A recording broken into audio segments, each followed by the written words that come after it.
اور جب موسیٰ نے اپنے شاگرد سے کہا کہ جب تک میں دو دریاؤں کے ملنے کی جگہ نہ پہنچ جاؤں ٹلنے کا نہیں، خاص صدیوں چلتا رہوں، پھر جب وہ دونوں ان دریاؤں کے سنگم پر پہنچے تو اپنی مچھلی بھول گئے۔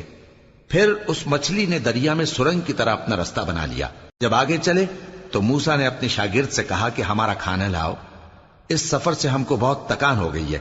اس نے کہا کہ بھلا آپ نے دیکھا کہ جب ہم نے اس چٹان کے پاس آرام کیا تھا تو میں مچھلی وہیں بھول گیا، اور مجھے آپ سے اس کا ذکر کرنا شیطان نے بھلا دیا، اور اس مچھلی نے عجیب طرح سے دریا میں اپنا رستہ بنایا۔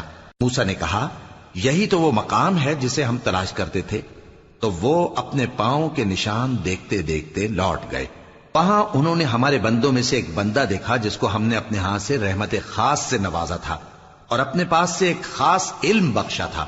موسیٰ نے ان سے، جن کا نام خضر تھا، کہا کہ جو علم اللہ کی طرف سے آپ کو سکھایا گیا ہے، اگر آپ اس میں سے مجھے کچھ بھلائی کی باتیں سکھائیں تو میں آپ کے ساتھ رہوں۔